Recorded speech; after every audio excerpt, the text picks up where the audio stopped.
Welcome to the Fatherhood Fitness Podcast. I'm your host, Anthony Pluff. Each week, we will cover various topics that dads struggle with in their fitness journey. I'll give you actionable steps that you can apply right away, not only to take back control of your own health, but so you're able to be a better example for your kids too. So this past week was kind of a tough one. We wrapped up the new year, had the holidays, but my uncle and my wife's aunt both actually passed away on the same day. Both of them had been struggling with some health complications for a while now. My uncle actually had frontal lobe dementia, and my wife's aunt had cancer, and so they both just coincidentally passed away the day before New Year's Eve. And so kind of a tough way to end the year. And so we're obviously going to just spend some time with family over Christmas, and going to be spending some more time with them as well, under a little bit different circumstances. But it got me kind of reminiscing a little bit, because my uncle was somebody I was pretty close to growing up.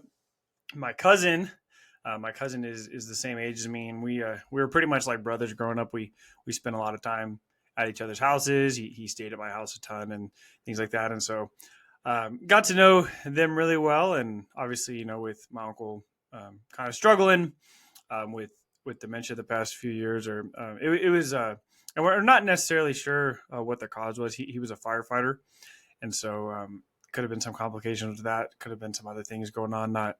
It's really kind of hard to say with some of those things. But so over the past several years now, he hasn't quite been the same. He's been in assisted living and stuff, and so I'm not saying that that was an easier way to like see him pass, because I know he's no longer suffering, but we've been kind of preparing for it for quite a while now. And same thing with my wife's aunt. She had a form of cancer, and so it's been something she's been struggling with for a while, going through treatment and stuff. And I know that's been really hard. And again, not saying those deaths are any easier, because it's still once it's final, it's still you're still losing somebody. But I think it does have a little bit more closure there, and it gives you some time to kind of spend with them a little bit when you know that the end is near.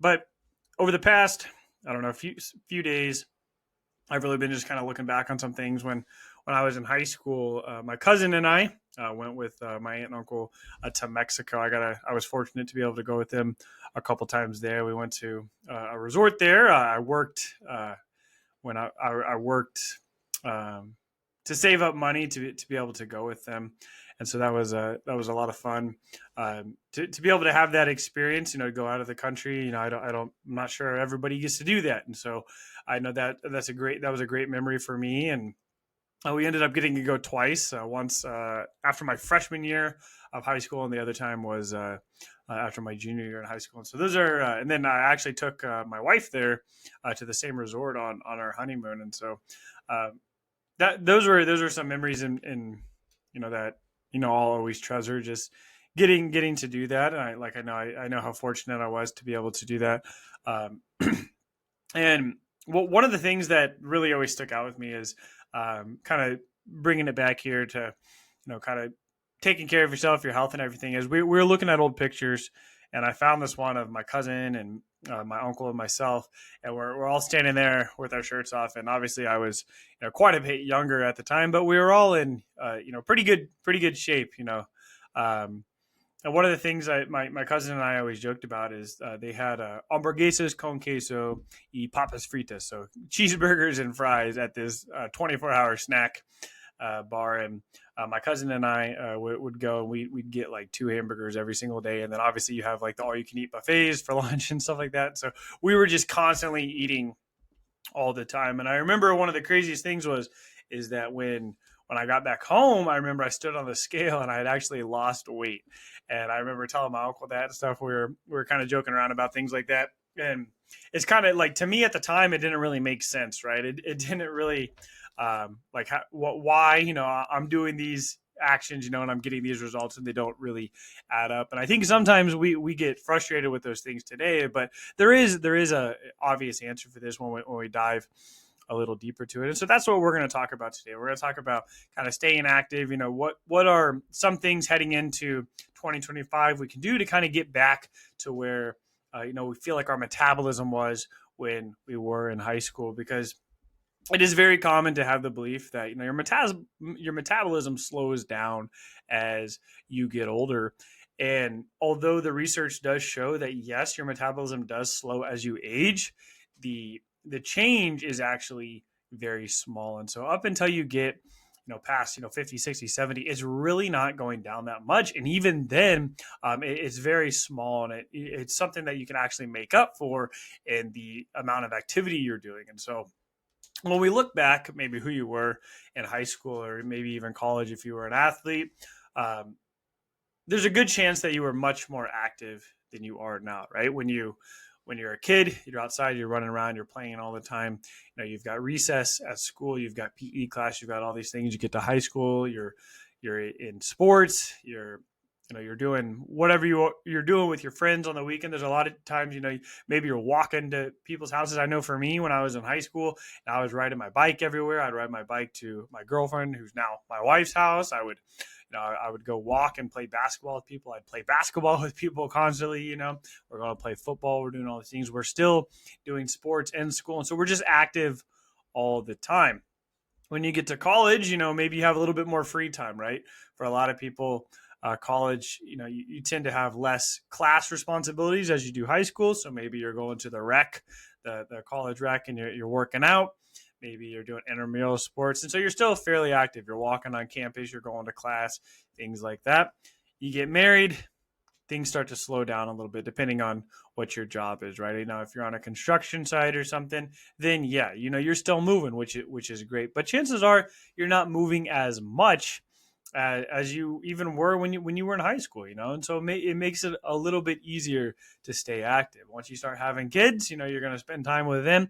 Once you get home, you don't have that luxury to just go to the gym whenever you want. You don't have that luxury to just go play basketball and not worry about any of your responsibilities, right? You're a dad first, and so you got to take care of that.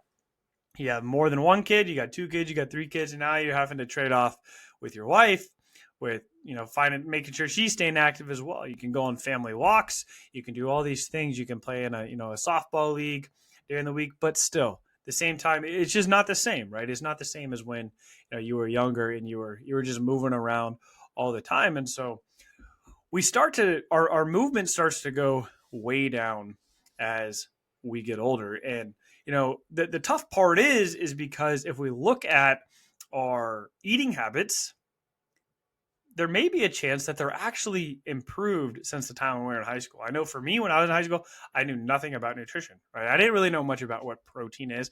I didn't really know much about, what a healthy fat was or anything like that. Calories, obviously, you would see them on the back of the food you're eating, but we didn't really have a concept of those, right? I remember thinking, the only thing I need to worry about is fat. And so I'd read like a Gatorade and they'd be like, it has 0 fat. And I'm like, awesome, I can have like 4 of these, right? But now we know that it still has calories, and the more calories we're eating, the more we're going to have to move to balance that out if we don't want to gain weight. And so part of the knowledge, part of the battle is having the knowledge in order, to kind of head in the right direction. But the other side of it is time, right? We can't get past that, right? If you're working 60 hours a week, maybe you have a full-time job and you've got a part-time job that you're trying to balance, and you're trying to, start your own business, right? Time is something that, we're never quite going to get a handle on, right? And so we're going to control what we can, but what we can do is try and set up our environment, set up our days in a way that's going to help us out a little bit more, right? We can't go back to the time where we have no responsibilities, right? And we wouldn't want to, right? I know I definitely wouldn't want to, right? Right now, obviously, like I work a full-time job. I run a business. I work a couple part-time doing some contract work for some people. And it can be very stressful to balance all of that and do my workouts and try and, be the best dad I can be. And so I got to put everything on the calendar. I've talked, well, I won't go too deep into it today, but I've talked extensively in previous episodes about how I schedule my weeks. And so I'm putting everything on the calendar, getting that all in there. And then once I get all those things scheduled, I get my kids' events scheduled, I get my wife's events scheduled, I get my work events scheduled, I get the things done that I need to for other people. Then I'm trying to figure out, can I relax a little bit before bed, right? Because you don't want to be, burning the candle at both ends, right? You don't want to be getting up early and staying up late and then not taking care of your sleep.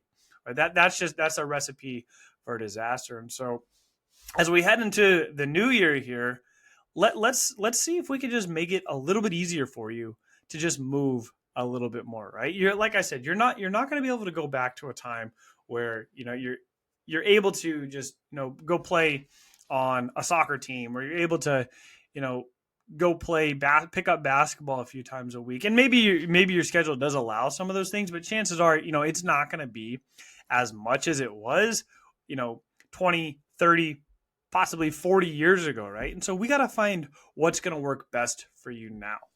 Sometimes what happens, especially with the dads that I work with one-on-one, is they have this ideal in their mind of where they want to get back to.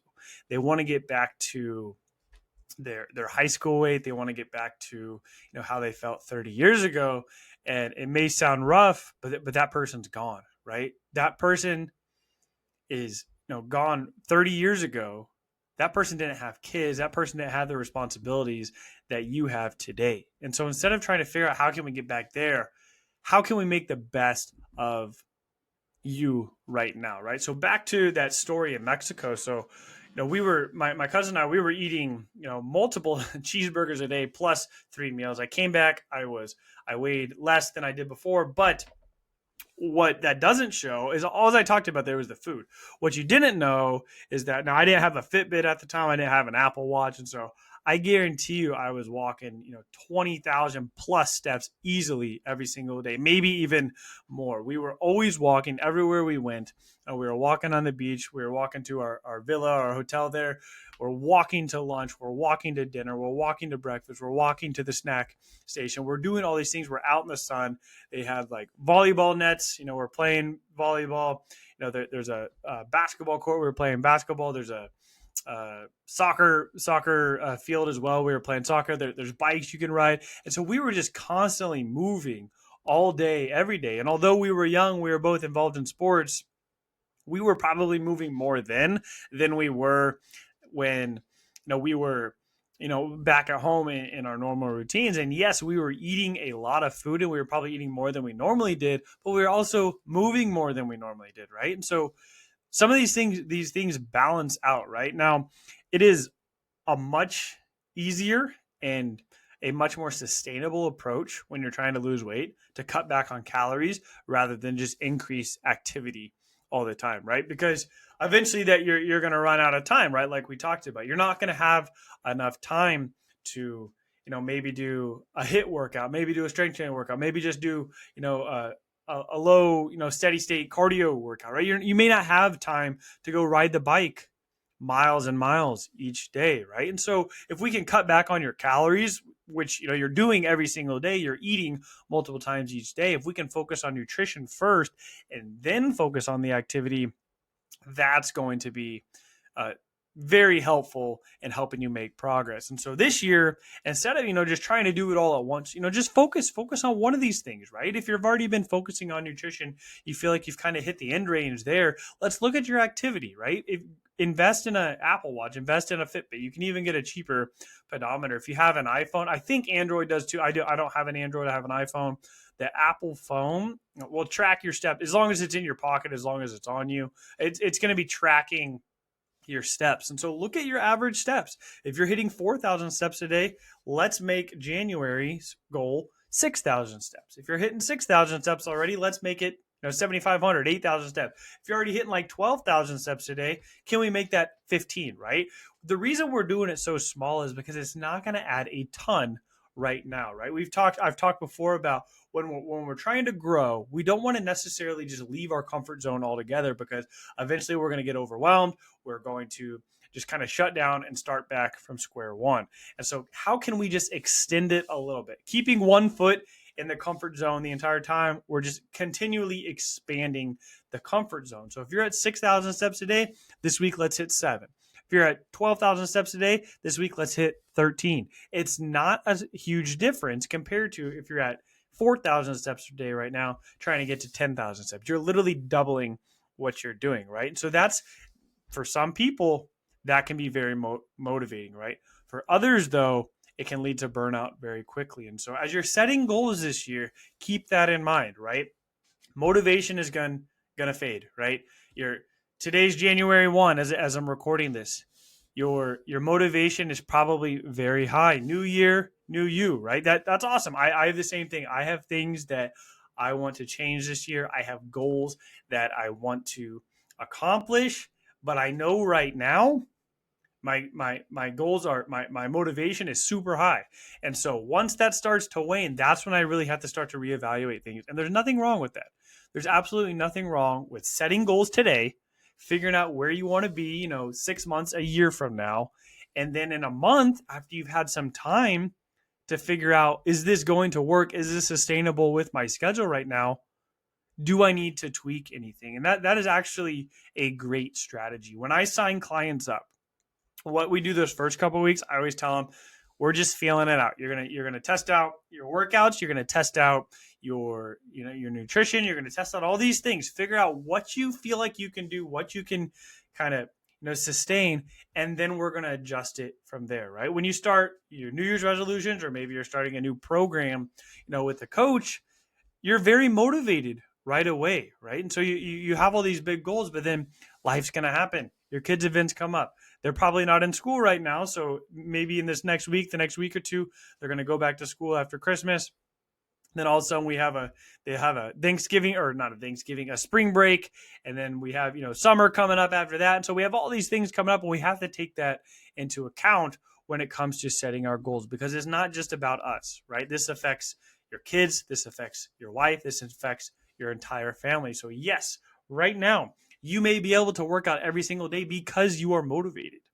But what happens when that wanes? What happens when your wife all of a sudden wants to join the gym with you, and now you both have to figure out, well, what are we going to do with the kids, right? Or maybe she wants to work out at different times, and you got to schedule a time for her to go to the gym in the morning or after work or something. And so we have to take this all into account. So just because you set goals right now does not mean you can't adjust these later on, right? Actually, I encourage you to do so, right? You don't, sometimes I know for me, I get really stubborn. I set a goal and I'm like, okay, I set this goal and now I'm not meeting it. Then I get frustrated and then I'm not doing anything about it. But that was the old mindset, right? The new mindset is, we're going to set these goals with high intention here to accomplish it. We're going to understand that life happens. Kids' events are going to happen. They're going to get sick. You're going to get sick. Your wife's going to get sick. And once we have all that data, once we realize like, hey, this is sustainable, this isn't, then we can adjust our goals accordingly moving forward. But if we only set goals from the mindset when we're super highly motivated, then there's a good chance that you're not going to be able to stick with those, because there's most days, to be honest, you're not going to be motivated, right? You're going to wake up in the morning. It's going to be cold. It's going to be dark. It might be raining. It might be snowing. I just got a notification on the computer as I was recording this that we're supposed to get 10 inches of snow on Sunday. If I say I'm going to wake up Monday morning and go for a run, but I wake up and there's 10 inches of snow outside, do I have that motivation to continue to run? Maybe. But it's probably much more realistic if you tell yourself like, hey, I'm going to run 3 days a week. And so if Monday you come up and you're like, hey, something's going on. I got a meeting. There's a blizzard outside. Maybe we push that till Tuesday, right? For some people, they may say you're giving up. But for you, you know that your goal is realistic for your life right now. Is it stretching you? Yes. If you're not running any days right now and you're trying to get 3 days a week, that's awesome. That is incredible progress.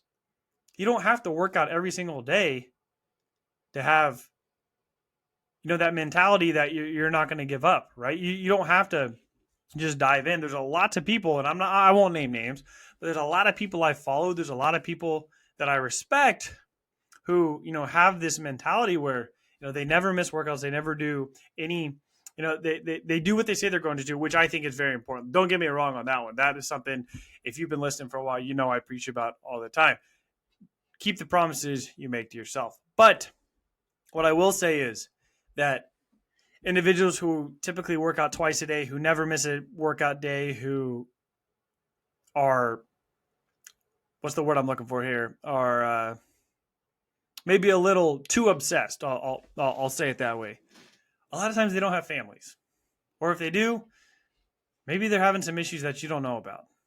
I know somebody I know who probably one of the most dedicated people I know to fitness, but they've also put it over their family. They've also been had marital issues multiple times because of their mentality, because of their mindset, because of the way they view certain things, and it's caused issues in their life. And so that's not what I want for you. I want you to make sure when you're setting goals this year is that it's not only going to improve your life, but it's going to improve your family's life too.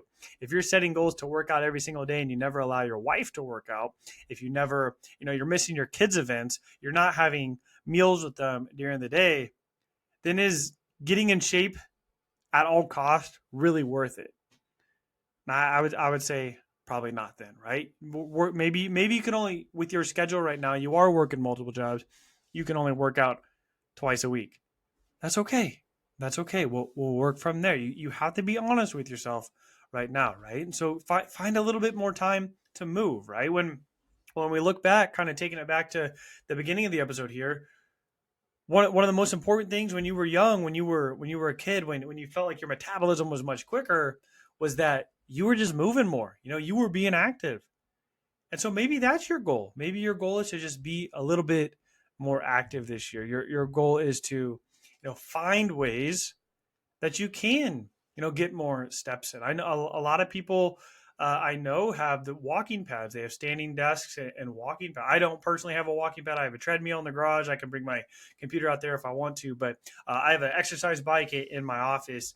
And so sometimes I'll sit on that when I'm on like a Zoom call or something like that. But those are great ways, right? Find ways to be more active, right? Maybe that means going on a walk with your family every single week. Put that on your calendar. My goal is to go for a walk 1 or 2 nights a week every single week with my family, right? And so that's very doable, right? Maybe your goal is to do a quick workout when you're watching Netflix or something. That's a great goal. That's I've been watching a show on Netflix. Just got taken off on New Year's Eve, so I gotta find another way to watch it. But I've been doing that when I've been watching those episodes when I work out, and because sometimes even for me, sometimes I'm not really looking forward to working out, but I'm like, hey, you know, I can get my workout in today. I can get done what I need to, what I said I'm going to get done, and then I can watch a show while I'm doing it. So maybe that's your rule. Maybe you set a rule for yourself is that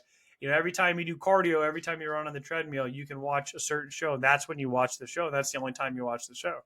And so that works for me. There's one show I watch. I only watch it when I'm doing intervals on the treadmill, and so it's literally the only time I ever watch the show. And so for me, that kind of gets me excited. That kind of gets me motivated there. And other times I'll listen to audiobooks, I'll listen to music and things like that. But if you're trying to balance, how can I still keep up on this? Maybe it's you're a big basketball fan or something, college basketball or something. Maybe that's when you do your workouts, right? Instead of just sitting on the couch, maybe do some mobility work, maybe get your workout in there. And so when you're setting your goals, keep all these things in mind. Make it a little easier on yourself, right? If your goal is to hit 10,000 steps a day right now, how can we hit 10,000 steps a day each day without adding too much to your life, right? So when we take into consideration, like, you probably don't want to spend more time away from your family. So going on an hour and a half walk by yourself every single day, probably not the way to do it, right? But can you bring them on the walk with you, right? Can you take your kids to the park? Can you shoot hoops with your son, right? If you're trying to, find time to balance, watching a sporting event and spending time with your wife and still exercising, could you guys work out together during a sporting event? And so a lot of these things, like, we can combine together. And if we can combine things, maybe with something that we're not super excited for with something that we really enjoy doing, it can make the thing that you're not super excited for, in this case, maybe it's exercising, it can make it a little bit more bearable, and you can make it much more consistent. Now you find yourself like, hey, I get to watch, my favorite show on Netflix each night, But while I'm watching it, I'm also, walking on the treadmill, or I'm also riding my bike in the living room or something like that. And so find ways to reach your goals. Set your goals, be intentional with your goals, but we also want to make sure that when we are setting our goals for 2025, they're not just realistic for you, but they're realistic with the life you want to live with your family too, right? And so if you have these big goals of getting in great shape this year, that's awesome, right? Let's figure out though how we can get your workouts in. Let's figure out how you can start to eat better, keeping your family in mind, right? You don't want to eat separate foods as them. So you want to figure out how you can continue to cook meals that are going to help support you, but also that your family is going to enjoy too. And sometimes it takes a little bit of tweaking, right? The clients I work with right now, we figure out meals. We just make kind of simple swaps and things like that, where they're able to continue to eat foods with their family, not cook separate meals, and still make progress. And so when you're making your goals this year, you got to keep everybody in mind. You got to keep it in perspective as well. And so if you're trying to move a little bit more this year, if you're thinking back, if you're kind of reminiscing, like I've been lately, and thinking, man, it sure was easier, to stay in shape, years ago. And to be honest, it was so much easier to stay in shape when we were younger. We had less responsibilities. We had more time to be active, and now our lives are different. It's not better, it's not worse. It is what it is, right? And we're going to make the best of this situation. But when you're trying to move more this year, when you're trying to reach your goals this year, keep that in mind. You have, your life is different right now. Your life is better right now. You have kids in your life. That's there's really nothing that's better than being a dad. It's the greatest responsibility in the world. And so when maybe you're a little bit sad because you want to get back to your high school weight, and maybe that is your goal. That's okay. You can have that goal as well, right? I know that's very common, but if you don't get there and you want to work towards another goal too, that's great too. You don't have to be at that same weight. You can be happy, you can be healthy, you can feel good at multiple different weights, right? We got to get you to a healthy weight for you, something you can stick to.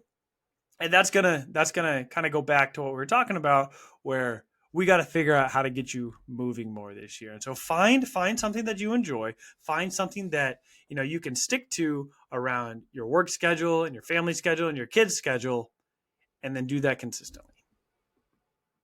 That concludes this episode of the Fatherhood Fitness Podcast. Thank you for those of you who took time out of your busy schedules to listen. If you have any questions or comments or an idea for a topic for a future episode, please feel free to reach out, and I'd love to hear from you.